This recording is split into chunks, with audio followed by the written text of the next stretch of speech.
नमस्कार दोस्तों, स्वागत है आपका परीक्षा चिंतन यूट्यूब चैनल पर। आज की इस वीडियो में हम लोग यूपी ट्रिपल एस सी पेट फर्स्ट मीटिंग का जो एग्ज़ाम हुआ था 24 अगस्त को, उसको इस वीडियो में सॉल्व करेंगे। तो चलिए हम लोग स्टार्ट करते हैं। यूपी ट्रिपल एस सी के द्वारा जो है पेट का एग्ज़ाम हुआ था 24 अगस्त को, फर्स्ट मीटिंग और सेकंड मीटिंग। तो आज की इस वीडियो में अभी हम लोग फर्स्ट मीटिंग में जो क्वेश्चन पेपर हुए थे, और ये सेट जो है सेट ए है, तो इससे जो है आप क्वेश्चन मिला सकते हैं। कितना आपका सही हो रहा है कमेंट करके ज़रूर बताइएगा, आप सभी लोगों का कितना सही हो रहा है।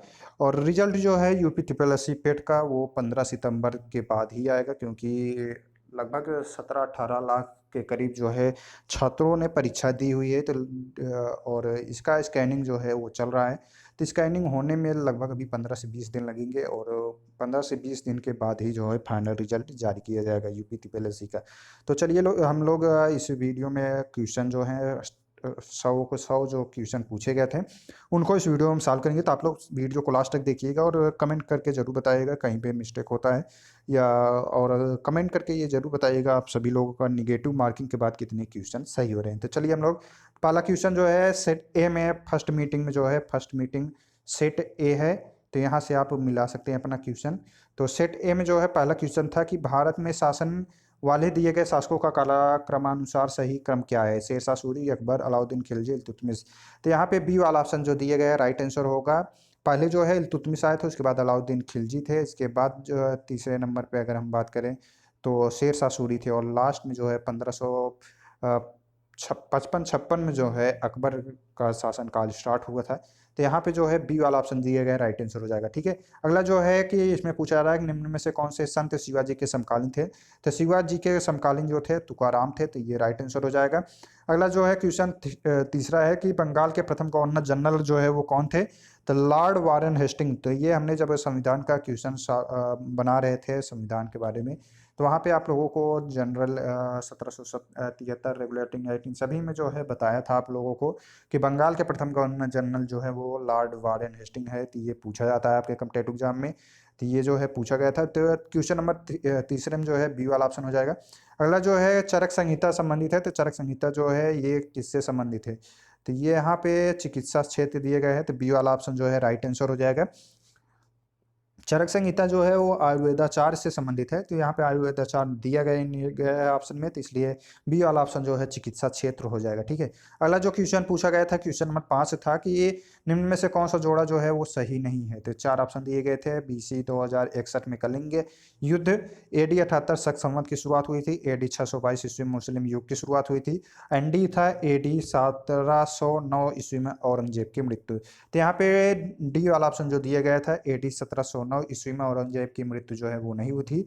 औरंगजेब की मृत्यु जो है 1707 ईस्वी में हुई थी। तो राइट आंसर जो है क्वेश्चन नंबर 5 में डी वाला ऑप्शन जो है राइट आंसर हो जाएगा। अगला जो क्वेश्चन है क्वेश्चन नंबर 6 है कि इनमें में से किसे भारत के ग्रांड ओल्ड मैन के नाम से जाना जाता है? तो संविधान हमने जब अर्थव्यवस्था का 100 टॉप क्वेश्चन जो है सॉल्व कराया था तो वहाँ पे भी बताया था आपको। तो दादा भाई नौरोजी जो है वो राइट आंसर हो जाएगा, यहाँ पे ग्रांड ओल्ड मैन के नाम से जाना जाता है। ठीक है, अगला जो क्वेश्चन था कि सन 1915 से 16 में किसके नेतृत्व में जो है होम रूल की स्थापना हुई थी? तो राइट आंसर जो है क्वेश्चन नंबर 7 में ए वाला ऑप्शन, एनी बेसेंट और लोकमान्य तिलक के दोनों लोगों के जो है यहाँ पे होम रूल लीग से जो है इन दोनों का संबंध है। तो राइट आंसर ए वाला ऑप्शन था। अगला जो क्वेश्चन है क्वेश्चन नंबर 8 है कि ब्रह्म निम्नलिखित में से विलान करना था कि कौन सा आपका राइट आंसर है? तो यहाँ पे चार कोट दिए गए थे नीचे, इन्हीं में से आपको पहचान करना था। तो यहाँ पे अगर हम देखें तो यहाँ पे अगर आपको पता है कि ये आर्य समाज जो है की स्थापना किसने की थी, या रामकृष्ण मिशन की स्थापना जो है वो किसने की थी? तो राम मिशन किसने की स्थापना जो है स्वामी विवेकानंद की ने किया था। और यहाँ पे जो है आपको क्वेश्चन नंबर 2 में जो है यहाँ पे मिल जाएगा आपका, ये सी वाला ऑप्शन हो जाएगा। सत्य शोधक समाज की स्थापना जो है ज्योतिबा फूले ने की थी, और रामकृष्ण मिशन मिल जा रहा है, तो यहाँ पे आपको दोनों को मिल जा रहा है। यहाँ लास्ट में 5 है, और बी वाले में जो है 1 हो जाएगा। और ब्रह्म समाज की स्थापना जो है राम मोहन राय ने की थी, और आर्य समाज की स्थापना जो है दयानंद सरस्वती ने की थी। तो यही सी वाला ऑप्शन जो है राइट आंसर हो जाएगा। ठीक है, अगला जो क्वेश्चन है क्वेश्चन नंबर 9 है कि करो या मरो का नारा जो है वो किसने दिया था? डू एंड डाई का जो नारा है वो किसने दिया था? तो ये जो है महात्मा गांधी ने दिया था। तो राइट आंसर डी है। तो ये भी क्वेश्चन जो है महात्मा गांधी का जब साल कराया गया था गांधी युग का, तो वहाँ पे बताया गया था आप लोगों को। अगला जो क्वेश्चन है, क्वेश्चन नंबर 10 है कि जब सुभाष चंद्र बोस ने भारतीय राष्ट्रीय कांग्रेस के अध्यक्ष पद से इस्तीफा दिया था, तो इस पद का प्रस्ताव जो है वो किसे दिया गया था? तो भारतीय राष्ट्रीय कांग्रेस के अधिवेशन, इन सभी का हमने एक वीडियो डाला था, तो वहाँ पे बताया था कौन कौन सा अधिवेशन कब हुआ था, महत्वपूर्ण अधिवेशन। तो वहाँ पे जो है 1939 ईस्वी में जो है सुभाष चंद्र बोस को दोबारा जो है भारतीय राष्ट्रीय कांग्रेस का अध्यक्ष चुना जाता है, और गांधी जी जो है वो प्रताप सीतारामैया को भारतीय राष्ट्रीय कांग्रेस का अध्यक्ष बनाना चाह रहे थे, इसलिए जो है वो सुभाष चंद्र बोस ने इस्तीफा दे दिया था। उसके बाद जो है किसको बनाया गया था? तो डॉक्टर राजेंद्र प्रसाद को बनाया गया था। तो सी वाला ऑप्शन जो है राइट आंसर होगा, ठीक है।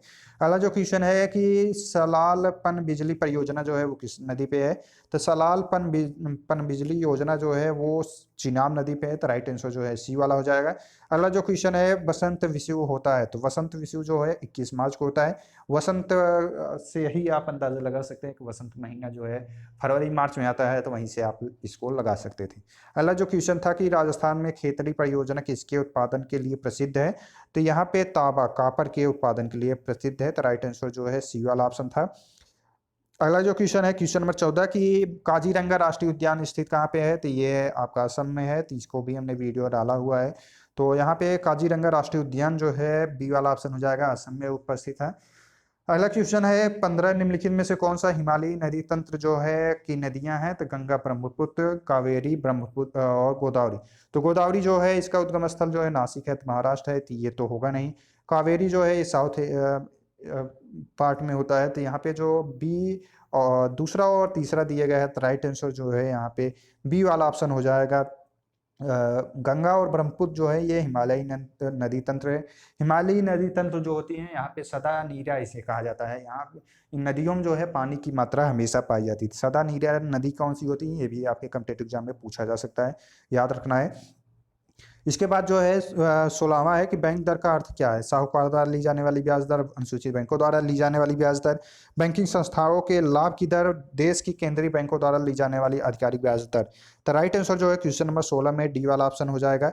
आरबीआई के द्वारा ली जाने वाले आधिकारिक ब्याज दर को ही बैंक दर कहा जाता है, बैंक रेट कहा जाता है, तो राइट आंसर डी वाला होगा। अगला जो क्वेश्चन है कि क्वेश्चन नंबर 17 है कि यदि आरबीआई नगद कोषानुपात को घटा दे तो साख सर्जन पर क्या असर होगा? कोई असर नहीं होगा, घट जाएगी, बढ़ जाएगी, इनमें से कोई नहीं। तो राइट आंसर जो है क्वेश्चन नंबर 17 में सी वाला ऑप्शन है, बढ़ जाएगी। यदि आरबीआई नकद कोषानुपात को जो है घटा देती है तो साख सर्जन पर जो है असर होती है और वो बढ़ जाती है, ठीक है। तो राइट आंसर हो जाएगा। अगला जो क्वेश्चन है क्वेश्चन नंबर 18 है कि इनमें में से किस प्रकार की अर्थव्यवस्था में संसाधनों पर निजी अधिकार होते हैं और आर्थिक गतिविधियों का मुख्य उद्देश्य जो है लाभ अर्जित करना होता है? तो राइट आंसर जो है पूंजीवादी हो जाएगा, क्योंकि यहाँ पे पूंजी का अर्थव्यवस्था में प्रयोग किया जा रहा है। तो राइट आंसर जो होगा आर्थिक गतिविधियों का मुख्य उद्देश्य जो है पूंजीवादी का होता है, तो राइट आंसर जो होगा ए वाला हो जाएगा। 100 रुपये का नोट जो है किसके द्वारा हस्ताक्षरित होता है, इसके बारे में हमने आप लोगों को बताया हुआ था। तो यहाँ पे जो है आरबीआई के द्वारा, भारत के आरबीआई जो रिजर्व बैंक ऑफ इंडिया के गवर्नर होते हैं, उनके द्वारा जो है 100 के नोट पे सिग्नेचर की जाता है। 1 रुपये के नोट को छोड़ के बाकी जो भी नोटें हैं उस पर आरबीआई गवर्नर के हस्ताक्षर होते हैं। अगला जो क्वेश्चन था कि फेमा का पूर्ण रूप क्या है? फेमा का जो पूर्ण रूप होगा फॉरेन एक्सचेंज मैनेजमेंट एक्ट, तो बी वाला ऑप्शन जो दिए गए हैं राइट आंसर हो जाएगा।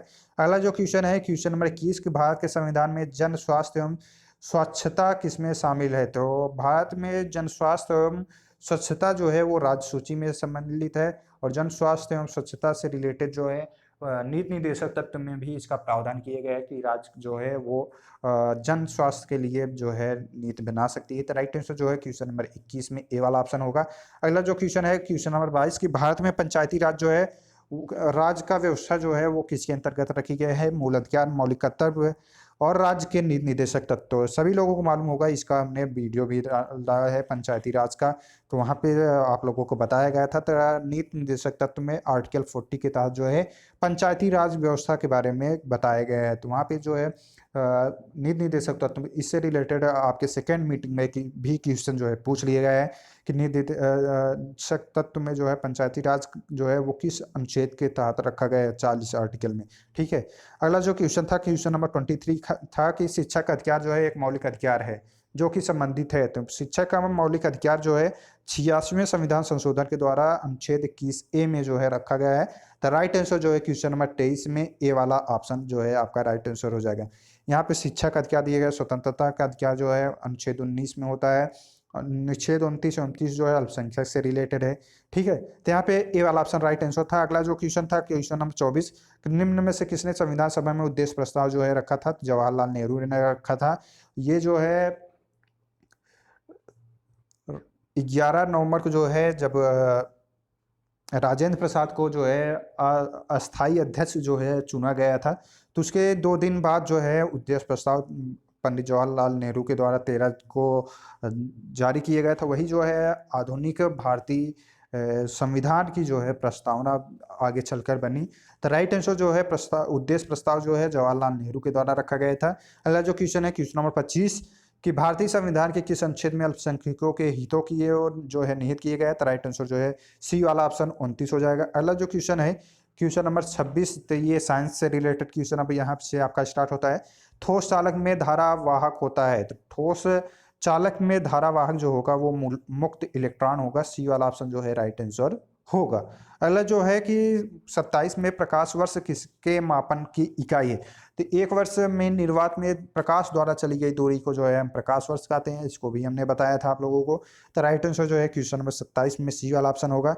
अगला जो क्वेश्चन है क्वेश्चन नंबर 28 कि ब्लीचिंग पाउडर का रासायनिक नाम क्या है? तो यह भी जो है बी वाला ऑप्शन जो है राइट आंसर हो जाएगा। यहाँ पे कैल्शियम ऑक्सीक्लोराइड। ठीक है, तो यहाँ पे बी वाला ऑप्शन जो दिया गया था राइट आंसर था। अगला जो क्वेश्चन है क्वेश्चन नंबर 29, 18 कैरेट सोने में खरीद सोने की प्रतिशत मात्रा जो है वो कितनी होती है? 75% होती है। ठीक है, ये देख लेंगे। अगला जो है संतरे में बहुतायता में होती है, तो संतरा जो होता है जितने भी आंवला जो है सबसे ज़्यादा सी विटामिन पाया जाता है, उसके बाद जो संतरे हो गए, मैंगोस्टीन हो गए, सिट्रस हो गए, इन सभी में जो है विटामिन सी पाई जाती है प्रचुर मात्रा में। तो राइट आंसर जो है क्वेश्चन नंबर 30 में ए वाला ऑप्शन राइट आंसर हो जाएगा। अगला जो क्वेश्चन है क्वेश्चन नंबर 31 है कि अंडर रूट में दिया गया है, आपको यहाँ पे कौन सा राइट आंसर होगा? तो इसका जो है सी वाला ऑप्शन जो दिया गया है 324, यहाँ ऊपर जो है 324 जो है कर दिया जाएगा। ठीक है, तो ये हो गया आपका 31 में। अगला जो है तो यहाँ पे 32 में जो बच्चे रहेगा आपका 1000 हो जाएगा। ठीक है, तो यहाँ पे राइट आंसर जो होगा वो हो जाएगा यहाँ पे 1000। तो यहाँ पे 885 बटे प्लस 115 जो है वो बच जाएगा। तो टोटल जो होगा वो 1000 बचता है। ठीक है, काटने पीटने के बाद। इसके बाद जो है पूछा गया था क्वेश्चन नंबर 33 था कि यहाँ पे अंडर रूट में दिए गए था 5 माइनस अंडर रूट 3 में। तो यहाँ पे जो राइट आंसर होगा तो यहाँ पे जो है बी वाला ऑप्शन जो है 4 माइनस अंडर रूट 15 जो है वो राइट आंसर हो जाएगा, बी वाला ऑप्शन। तो यहाँ पे ऊपर और नीचे दोनों में जो है गुणा कर दिया जाएगा, तो इसके बाद जो बचेगा तो बी वाला ऑप्शन जो है राइट आंसर हो जाएगा। अगला जो क्वेश्चन था कि 34 टीवी सेट का मूल्य 30% घटाने पर उसकी बिक्री 20% बढ़ जाती है, दुकानदार की आय पर कितना उसका प्रभाव पड़ेगा? तो यहाँ पे जो प्रभाव पड़ेगा वो 16% घटी वाला जो है राइट आंसर होगा, 16% घटी हो जाएगी। तो यहाँ पे इंक्रीज नहीं होगा, डिक्रीज होगा। ठीक है, डी वाला ऑप्शन जो है राइट आंसर हो जाएगा। इसके बारे में जो सॉल्व कराया जाएगा मैथ और इनके जो क्वेश्चन है वो आप लोगों को डीपली जो है सॉल्व कराया जाएगा। अगला जो क्वेश्चन था कि क्वेश्चन नंबर 35 था कि 4 खिलाड़ियों की औसत उम्र जो है 18.5 वर्ष है। अगर कोच की उम्र भी इसमें शामिल की जाए तो औसत उम्र जो है 20% बढ़ जाती है। तो कोच की उम्र जो है वो क्या होगी? तो यहाँ पे डी वाला ऑप्शन जो है राइट आंसर हो जाएगा 37 वर्ष। ठीक है, इसके बाद हिंदी स्टार्ट होता है, एकल का विलोम जो होगा बहुल हो जाएगा, तो ये राइट आंसर हो जाएगा। डर्ब का पर्यायवाची कौन सा होगा? तो डर्ब का पर्यायवाची जो होता है अहंकार होता है।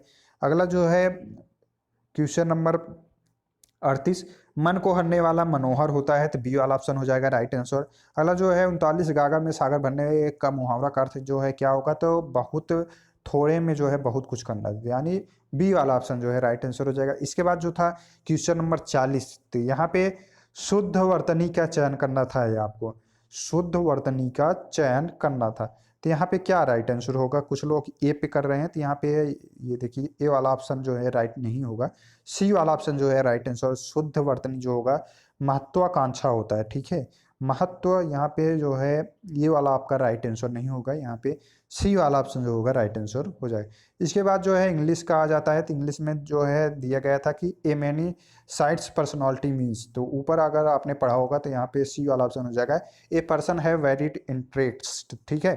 तो अगला जो था कि पंडित नेहरू इंजॉयड, तो पंडित नेहरू जो है इंजॉय, राइट आंसर जो था उसमें डी वाला था कि doing all these and much more, ठीक है, तो यहाँ पे डी वाला ऑप्शन राइट आंसर था। अगला जो था कि which of the following statement reflected Pandit Nehru point of view, humanism and more important than science, science and supreme and humanism ordinate to it, तो यहाँ पे सी वाला ऑप्शन जो दिया गया था कि science and human are equally important, ठीक है। अगला जो पूछा गया था कि give synonyms for the following famous, तो सिनोनिम्स मीन्स होता है पर्यायवाची, तो पर्याय, तो फेमस का पर्याय क्या होगा, यहाँ पे हो जाएगा पॉपुलर, तो राइट आंसर जो है यहाँ पे सी वाला ऑप्शन है। अगला जो था कि give anatomy for the following transparent, तो ट्रांसपेरेंट का विलोम जो है यहाँ पे पूछा जा रहा था, तो राइट आंसर क्या होगा, ओपी की तरह सी वाला ऑप्शन जो है वो राइट आंसर हो जाएगा। जो दिखाई न दे तो उसे ही तो ट्रांसपेरेंट, ट्रांसपेरेंट मीन्स होता है जो दिखाई दे, आर पार दिखाई देता है, तो वो तो ट्रांसपेरेंट हो गया, उसका विलोम जो होगा सी वाला ऑप्शन हो जाएगा, ठीक है। अगला जो क्वेश्चन था कि यहाँ से आपका रीजनिंग का सवाल स्टार्ट होता है, दिए गए विकल्पों में से संबंधित शब्द का जो है वो आपको चयन करना है। पक्षी विज्ञानी, पक्षी तो नृविज्ञानी जो है हो जाएगा यहाँ पे सी वाला ऑप्शन मानव, जैसे पक्षी विज्ञानी पक्षी से संबंधित है वैसे नृविज्ञानी जो है मानव से संबंधित है। अगला जो था कि उस शब्द का चयन करना जो बाकी समूहों से भिन्न है, तो यहाँ पे सी वाला ऑप्शन जो है राइट आंसर था तेल, तेल जो है सभी से भिन्न है। दही, मक्खन, पनीर ये सभी जो है तीनों एक ही हैं, लेकिन यहाँ पे तेल जो है वो अलग है। अगला जो क्वेश्चन था 48, तो यहाँ पे किसी निश्चित कूट में प्रोडक्शन को जो है इस रूप में लिखा जाता है, इसी रूप में जो है ओरिएंटेशन को जो है किस प्रकार लिखा जाएगा, तो यहाँ पे अगर आप ध्यान देंगे तो यहाँ तक जो है आपका, तो यहाँ पे जो राइट आंसर होगा अगर आपने ध्यान दिया होगा तो +1 -1 +1 -1 का चल रहा था, लेकिन यहाँ पे जो है ये सी वाला ऑप्शन जो दिए गए छठे नंबर पे, तो सी वाले में जो है आपने अगर ध्यान दिया होगा तो यहाँ पे ई दिया लिखा गया है, तो यहाँ पे +2 इंक्रीज हो रहा है, यही आपको ध्यान देना था। तो यहीं से जो है आप जो है लगा सकते थे अंदाज़ा, तो यहाँ पे बी वाला ऑप्शन जो है राइट आंसर होगा, ना कि ए वाला। तो यहाँ पे जो है ओरिएंटेशन, तो यहाँ पे अगर हम ध्यान दें तो टी, टी में जो है अगर हम इंक्रीज करेंगे, टी के बाद जो है यू होता है और उसके बाद वी होता है, तो राइट आंसर जो होगा ए वाला ऑप्शन जो है वही राइट आंसर होगा, ठीक है। यहाँ पे हम ए ही वाला ऑप्शन जो है राइट आंसर होगा, टी के बाद जो है यू होगा, उसके बाद जो है वी होगा, तो वी जो है ये ध्यान देना है आपको, यही राइट आंसर हो जाएगा। अगला जो क्वेश्चन था कि रीता की ओर इशारा करते हुए निखिल ने कहा कि मैं उनकी माँ के पुत्र का इकलौता पुत्र हूँ, तो रीता का जो है निखिल से किस प्रकार समझौता था, तो रीता की ओर मतलब ये आपका रीता हो गई, इनके ओर इशारा करते हुए निखिल ने कहा, निखिल ने कहा कि मैं उनकी माँ का, मतलब यहाँ पे हो जा रहा है कि रीता की माँ का पुत्र के इकलौते पुत्र का पुत्र हूँ, तो यहाँ पे इनसे जो है संबंध पूछ रहा है, तो ये दोनों भाई बहन हो गए और ये जो है इनके पुत्र हैं, तो यहाँ पे बुआ हो जाएगा, आंट, यानी ए वाला ऑप्शन जो था वही राइट आंसर होगा। यहाँ पे दिया गया था कि 50 क्वेश्चन में कि यदि किसी वर्ष में 25 अगस्त को गुरुवार है तो उस महीने में सोमवारों की संख्या क्या होगी, तो यहाँ पे आपको ध्यान देना चाहिए था। तो 25 अगस्त को जो है गुरुवार है, तो 26 को जो है शुक्रवार हो जाएगा, 27 को शनिवार हो जाएगा, 28 को रविवार और 29 को जो है आपका यहाँ पे सोमवार हो जाएगा। तो यहाँ पे सोमवार पूछा जा रहा है, तो 1 तारीख को सोमवार हो गया, इसके बाद 8 को सोमवार हो गया, 8 7 15 हो गया, 15 7 21 हो गया, 15 7 22 हो गया, 22 7 जो है 29 हो गया। तो यहाँ पे 1 2 3 4 5, तो 5 जो है सोमवार पड़ेंगी, तो राइट आंसर जो है सी वाला ऑप्शन होगा। अगला जो क्वेश्चन है कि निम्नलिखित में से किस शहर में लाइट हाउस परियोजना का क्रियान्वयन जो है वह नहीं किया गया है, यहाँ पे नहीं किया गया है, आपको ध्यान देना था। तो राइट आंसर जो है डी वाला ऑप्शन हो जाएगा। अगरतला, रांची, चेन्नई 6 राज्य हैं जहाँ पे लाइट हाउस परियोजना की शुरुआत की गई थी। तो यहाँ पे पटना बिहार में नहीं की गई थी। तो राइट आंसर डी वाला ऑप्शन हो जाएगा। अगला जो है कि कौन सी भारतीय दूरसंचार कंपनी विश्व की 5वीं सबसे मजबूत ब्रांड है, तो रिलायंस जियो हो जाएगा। बोल्ड का जो है परियोजना जो है कहाँ से लॉन्च की गई थी, राजस्थान हो जाएगा, ए वाला ऑप्शन। अगला जो है कि संयुक्त राष्ट्र की कोवैक्स योजना के अंतर्गत कोविड-19 की भुगतान वैक्सीन पाने वाला पहला देश कौन था, तो यहाँ पे हो जाएगा घाना। अगर यहाँ भारत से प्राप्त होने वाली वैक्सीन जो है किस देश को दिया गया था भारत के द्वारा, तो भूटान होता, लेकिन यहाँ पे पूछा गया है संयुक्त राष्ट्र की कोवैक्स से, तो ये ए वाला ऑप्शन हो जाएगा, घाना वाला। ठीक है। अगला जो था कि अंतरिक्ष में जाने वाली भारतीय मूल की दूसरी अमेरिकी महिला अंतरिक्ष यात्री कौन है, तो सिरिसा बांडला हो जाएंगी। ठीक है। तो यहाँ पे कौन सी होगा, राइट आंसर ए वाला ऑप्शन हो जाएगा, सिरिसा बांडला। ठीक है। अगला जो है क्वेश्चन नंबर 56 है कि उस भारतीय पहलवान का नाम क्या है जिस पर हाल ही में डोपिंग के लिए 2 साल का प्रतिबंध लगाया गया है, तो यहाँ पे सुमित मलिक हो जाएंगे। हमने जो करंट अफेयर्स का वीडियो डाला था, आपने अगर ध्यान दिया रहा होगा, तो वहाँ पे हमने बताया था सुमित मलिक और 2-3 लोग थे डोपिंग जिनके ऊपर लगा हुआ था, तो वहाँ पे यही क्वेश्चन था। तो बी वाला ऑप्शन जो है राइट आंसर होगा। अगला जो क्वेश्चन है क्वेश्चन नंबर 57 कि भारत का वह कौन सा प्रथम राज्य है जहाँ end to end e cabinet प्रणाली जो है वो लागू की गई थी, तो यहाँ पे हिमाचल प्रदेश हो जाएगा, बी वाला ऑप्शन हो जाएगा। अगला जो क्वेश्चन है क्वेश्चन नंबर 58 है कि किस भारतीय मंत्रालय द्वारा जो है हाल ही में 2019-20 के दौरान यूडीआईएस जो है यूडीआईज प्लस जो है शुरुआत की गई थी, शिक्षा मंत्रालय के द्वारा, एजुकेशन मिनिस्ट्री के द्वारा। ठीक है। स्मार्टफोन निर्माता वीवो ने किस क्रिकेटर खिलाड़ी को अपना ब्रांड एम्बेसडर नियुक्त किया है, तो विराट कोहली हो जाएगा यहाँ पे। अगला जो था कि ये आर्टिफिशियल इंटेलिजेंस आधारित पोर्टल सुपेस भारत में किस न्यायालय के लिए शुरुआत की गई है, तो सुपेस यानी एस से ही अगर आपने यहाँ पे अंदाजा लगाया होता तो सर्वोच्च न्यायालय जो है राइट आंसर हो जाएगा, सी वाला ऑप्शन। अगला जो क्वेश्चन है कि कितने भारतीय राज्य नेपाल से सीमा जो है वो साझा करते हैं, 5, 4, 3, 2। तो यहाँ पे जो है भारतीय राज्य नेपाल से सीमा साझा करते हैं, तो यहाँ पे 5 हो जाएगा, सुब्बू। तो ये आपका ट्रिक है, यहाँ से आप अंदाज़ा लगा सकते हैं। तो सुब्बू जो है बार बार नेपाल जाते हैं, तो 5 जो है भारतीय राज्य हैं जो कि नेपाल से सीधे सीमा जो है वो साझा करते हैं। यस से जो है सिक्किम हो जाएगा, यू से उत्तराखंड हो जाएगा, बी से बिहार हो जाएगा, और बी से पश्चिम बंगाल हो जाएगा, और यू से वह उत्तर प्रदेश हो जाएगा। ठीक है। तो ये हो गया है। अगला जो क्वेश्चन था यहाँ पे क्वेश्चन नंबर 67 था कि अजंता एलोरा की गुफाएं जो है वो कहाँ पे है, तो औरंगाबाद में है। ओणम किस भारतीय राज्य की है, तो ये केरल की है, बी वाला ऑप्शन हो जाएगा। अगला जो है 69वां में था कि निम्नलिखित में से कौन सा ग्रह जो है सूर्य के सबसे नजदीक है, तो सूर्य के सबसे नजदीक ग्रह की बात की गई है तो बुध हो जाएगा।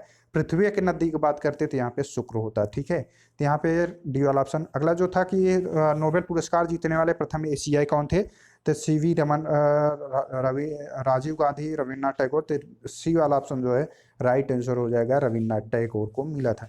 इसके बाद जो था गद्यांश का हिंदी का क्वेश्चन था, तो उसको हम लोग देख लेते हैं। तो विश्व में शांति जो है वो क्यों आवश्यक है मानव जाति के विकास के लिए, तो राइट आंसर जो होगा यहाँ पे ए वाला ऑप्शन हो जाएगा। अगला क्वेश्चन है क्वेश्चन नंबर 72, विश्व शांति की स्थापना के लिए सबसे आवश्यक क्या है, तो राइट आंसर यहाँ पे अहिंसा और प्रेम। अगर आपने पढ़ा होगा गद्य तो वहाँ पे पढ़ के लगा सकते हैं, अहिंसा और प्रेम। अगला जो क्वेश्चन था क्वेश्चन नंबर 73 कि कठोर से कठोर हृदय को भी कोमल जो है वो बनाया जा सकता है अहिंसा द्वारा, तो राइट आंसर जो है सी वाला ऑप्शन हो जाएगा। अगला जो क्वेश्चन है क्वेश्चन नंबर 74 है, किसी भी राष्ट्र के स्वर्णिम युग के प्रमुख तत्व क्या होते हैं, शांति, सुख और रचनात्मक कार्य। तो यहाँ पे डी वाला ऑप्शन जो है राइट आंसर हो जाएगा। नितांत शब्द का उपयुक्त पर्याय क्या होगा, नितांत जो है बिल्कुल हो जाएगा, बी वाला ऑप्शन जो है राइट आंसर होगा यहाँ पे। ठीक है। इसके बाद जो है क्वेश्चन नंबर 71 से 75 ये भी जो है आपका हिंदी का गद्यांश ही था, तो ये भी देख लेते हैं हम लोग। तो विश्व में शांति जो है वो क्यों आवश्यक है, तो इसको हमने देख ही लिया था। अगला जो है क्वेश्चन नंबर 76 से 80 के बीच हम लोग देखेंगे। तो यहाँ पे जो है 76 में था कि विज्ञान मानव की सबसे बड़ी शक्ति है इसलिए क्योंकि इसके बल से मनुष्य जो है अंतरिक्ष के क्षेत्र में हस्तक्षेप कर सकता है। तो यहाँ पे ये यहाँ पे जो राइट आंसर होगा, अगर आपने पढ़ा होगा तो बी वाला ऑप्शन जो होगा वो राइट आंसर होगा। प्रकृति और प्राणी जगत का सिरमौर है, ठीक है, तो बी वाला ऑप्शन राइट आंसर होगा। अगला जो है कि वैज्ञानिक चिंतन पद्धति ने मनुष्य का सबसे बड़ा उपकार यह किया है कि उसे मुक्ति मिलती है। किससे मुक्ति मिलती है? भ्रमपूर्ण रूढ़िवादी विचारधाराओं से, तो सी वाला ऑप्शन हो जाएगा। अगले जो है कि विश्व के परिवारवत लगने का प्रमुख कारण क्या है? यातायात एवं संचार साधनों का विकास होना, तो ये वाला ऑप्शन हो जाएगा। अगला जो है हस्तमलक शब्द से विपरीत क्या होगा? तो अस्पष्ट परंतु सायास बोधगम्य, तो ये वाला ऑप्शन होगा। तो यहाँ पे क्वेश्चन नंबर 79 में डी वाला ऑप्शन जो है राइट आंसर हो जाएगा। यहाँ पे अस्पष्ट और अनायास बोधगम्य, ठीक है, तो यहाँ पे डी वाला ऑप्शन होगा, ए वाला नहीं होगा, देख लेंगे आप लोग। इसके बाद है वैज्ञानिक चिंतन पदबंध से आशय क्या है? तो वैज्ञानिक पदबंध चिंतन से आशय जो है स्वास्थ्य एवं संतुलित चिंतन से है, तो यहाँ पे ठीक है, ये वाला आपका राइट आंसर हो जाएगा। इसके बाद जो है आपका रीजनिंग का सवाल आ जाता है। तो यहाँ पे दिया गया था कि कितने छात्रों ने भूगोल की अपेक्षा इतिहास में ज़्यादा अंक अर्जित किए हैं। यहाँ पे पूछा गया था कितने छात्रों ने भूगोल की अपेक्षा इतिहास में ज़्यादा अंक अर्जित किए थे। अगर इसको हम भिन्न में कन्वर्ट करते हैं तो जहाँ पे एक से अधिक आ रहा है तो वहीं पे ही जो है इतिहास जो है भूगोल की अपेक्षा इतिहास जो है अंक ज़्यादा पाएगा। तो यहाँ पे 1.25 में, 1.4 में और 1.55, तो यहाँ पे 3 जो है, तो 3 जो है अंक अर्जित ज़्यादा करेंगे, तो राइट आंसर यहाँ पे कितने छात्र? तो यहाँ पे 3 छात्र जो है वो हो जाएंगे जो कि भूगोल से अधिक जो है इतिहास में अंक प्राप्त करेंगे, तो बी वाला ऑप्शन राइट आंसर होगा। इसके बाद जो था कि निम्न में से किन छात्रों को भूगोल की अपेक्षा जो है इतिहास में कम अंक प्राप्त हुए? तो भूगोल की अपेक्षा जो है इतिहास में कम अंक किसको किसको प्राप्त हुए? ये वाला हो गया आपका 1, 2, 3 और 6 हो जाएगा, ठीक है, 1, 2, 3, 6। तो यहाँ पे ऑप्शन में अगर देखें 1, 2, 3, 6, तो बी वाला ऑप्शन जो है राइट आंसर है। इसके बाद था कि भूगोल में छात्र 3 से 4 अंक के मध्य की प्रतिशत जो है वो कितना होगा? तो क्वेश्चन नंबर 83 में यहाँ पे हम इसको आंकड़ा जो है वो अपर्याप्त दिया गया है, तो ये हम ज्ञात नहीं कर सकते हैं, ठीक है, तो यहाँ पे ये वाला हो जाता। इसके बाद जो था कि इतिहास भूगोल के अधिकतम अनुपात और न्यूनतम अनुपात का जो अंतर है कितना है? तो यहाँ पे अगर आपने ध्यान दिया होगा अधिकतम अनुपात और न्यूनतम अनुपात का बात किया जा रहा है, तो न्यूनतम जो है 0.35 है और अधिकतम जो है 1.55 है। तो 1.55 में से अगर हम 0.35 माइनस करेंगे तो 1.20 जो है वो आ जाएगा, तो राइट आंसर जो होगा यहाँ पे डी वाला ऑप्शन जो है राइट आंसर हो जाएगा। इसके बाद जो दिया गया था कि छात्र 4 का भूगोल में 7 अंक मिले हैं, तो उसके इतिहास में जो अंक होंगे वो कितने होंगे? 75 हो जाएगा, ठीक है, तो ये वाला राइट आंसर था। इसके बाद जो है कच्चे ऊन के उत्पादन में उच्चतम वृद्धि का वर्ष था, क्या था? राइट आंसर क्या होगा यहाँ पे? तो अगर हम ध्यान दें यहाँ पे तो क्वेश्चन नंबर 86 में जो बताया जा रहा है, अगर पिछले वर्ष की तुलना में बात करता है तो यहाँ पे 2016-17 होगा, लेकिन यहाँ पे कच्चे ऊन के उत्पादन में उच्चतम वृद्धि का वर्ष पूछ रहा है। तो सबसे ज़्यादा उच्चतम वृद्धि यहाँ से आप देख सकते थे 76 जो है सर्वाधिक उच्चतम वृद्धि था, तो और ये जो था 2017-18 में था, तो 2017-18 होगा, तो यहाँ पे ए वाला ऑप्शन होगा। यहाँ पे आपको डाउट रहेगा क्योंकि अगर प्रीवियस ईयर के अकॉर्डिंग पूछेगा तो 2016-17 होगा, लेकिन यहाँ पे उच्चतम वृद्धि वाला वर्ष जो है 76 है, तो यहाँ पे जो हमारे अनुसार होगा वो 2017-18 होगा, ठीक है। इसके बाद जो है कि पहले 4 वर्षों के उत्पादन की तुलना में अंतिम 4 वर्षों में कच्चे ऊन के उत्पादन में प्रतिशत जो है बढ़ गई थी, कितना? तो राइट आंसर जो होगा यहाँ पे हो जाएगा 22.2%, ठीक है, तो बी वाला ऑप्शन जो है क्वेश्चन नंबर 87 में राइट आंसर होगा। इसके बाद है क्वेश्चन नंबर 88, 8 वर्षों के दौरान औसत उत्पादन जो है 62.5 मीट्रिक टन था, तो राइट आंसर होगा। इसके बाद जो है उत्पादन में पिछले वर्ष की तुलना में अधिकतम प्रतिशत घटत किस वर्ष से रही थी? क्वेश्चन नंबर 89 में अगर हम देखें तो क्वेश्चन नंबर 2018-19 हो जाएगा। 90 क्वेश्चन है तो यहाँ पे 2014-15 में कच्चे ऊन का उत्पादन 2019-20 के उत्पादन का कितने प्रतिशत था? तो यहाँ पे 3:4 हो जाएगा, ठीक है, तो यहाँ पे क्या होगा? 3:4। अगर इसको हम सॉल्व करें तो देखें, अगर 2014-15 का पूछ रहा है, 2019-20, 2014-15, 2019-20, 2014-15 में 51 हो जाएगा, 2019-20 में हो जाएगा 68, तो 61:68। तो इसका रेशियो अगर हम निकालेंगे तो कितना होगा, तो ये कटने के बाद जो है 3:4 में आ जाएगा। ठीक है, यहाँ पे हो जाएगा। इसके बाद जो है दी गई तालिका के आधार पर निम्नलिखित 5 सेल्समैनों द्वारा अर्जित वार्षिक कमीशन। तो ये हमने अभी देखा कि सगीर अहमद की जो मैथ की बुक है वहाँ से डायरेक्ट क्वेश्चन ही वही उठा दिए हैं, सिर्फ ईयर जो है वो वहाँ पे चेंज कर दिए हैं। तो क्वेश्चन नंबर 91 में किस वर्ष में सेल्समैन द्वारा सी द्वारा अर्जित कमीशन पिछले वर्ष की तुलना में अधिकतम वृद्धि दर्शाता है। तो क्वेश्चन नंबर 91 में अगर हम बात करें तो यहाँ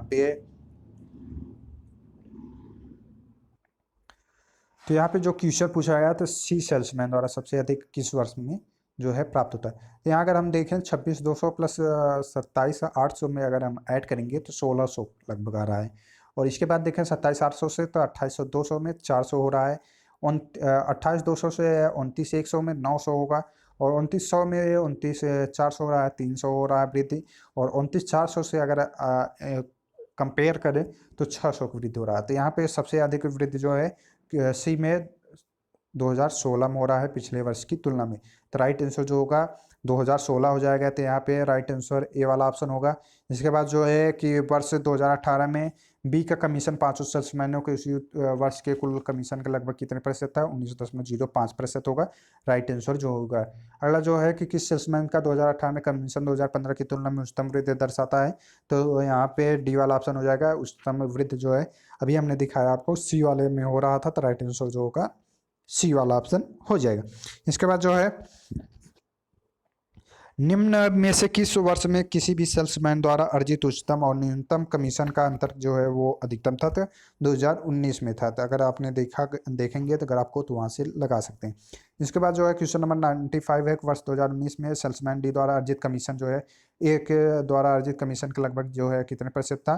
तो यहाँ पे जो है अगर आप कमीशन देखेंगे तो ये 100 के ऊपर जा रहा है, 121 के करीब आ रहा है। तो यहाँ पे ऑप्शन जो दिए गए हैं नहीं दिए गए हैं, इसलिए यहाँ पे डी वाला ऑप्शन हो जाएगा।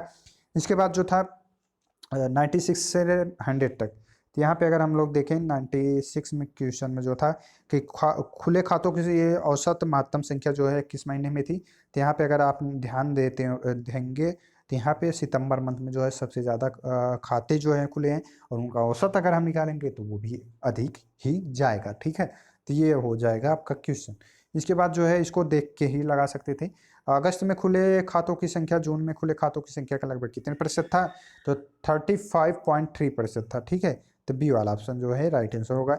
इसके बाद जो है 98 तक मई में सितंबर तक एंजल में खुले खातों की संख्या का जरूरत में खुले खातों की संख्या से कितने प्रतिशत था, 1.04%। ठीक है, इसके बाद जो है कि शेयर ब्रोकर में खुले खातों की औसत संख्या जो है महत्तम थी। तो यहाँ पे सी वाला ऑप्शन हो जाएगा ट्रेडबुल। ठीक है, इसके बाद जो है 100 है, ट्रेडबुल में खुले खातों की संख्या का औसत है। शेर खान में खुले खातों की संख्या का औसत का लगभग कितने प्रतिशत था, तो ये वाला हो जाएगा 57.82%। ठीक है, तो क्वेश्चन नंबर 100 में ये वाला ऑप्शन हो जाएगा। तो ये जो है क्वेश्चन 100 क्वेश्चन थे। मैथ का जो है आपको अलग से वीडियो प्रोवाइड करा दिया जाएगा सॉल्व करके। तो वीडियो आपको कैसा लगा कमेंट करके जरूर बताइएगा। आप सभी लोग अपना स्कोर के बताइएगा, और जिन्होंने टेलीग्राम ग्रुप ज्वाइन नहीं किया टेलीग्राम ग्रुप ज्वाइन कर लीजिएगा। शेयर कर वीडियो को ज़्यादा से ज़्यादा लोगों के पास शेयर कीजिएगा। कट ऑफ के बारे में जो है जल्द ही आप लोगों को बता दीजिएगा उसके बारे में। तो चलिए वीडियो को ज़्यादा से ज़्यादा लोगों के पास शेयर करिए। वीडियो देखने के लिए धन्यवाद।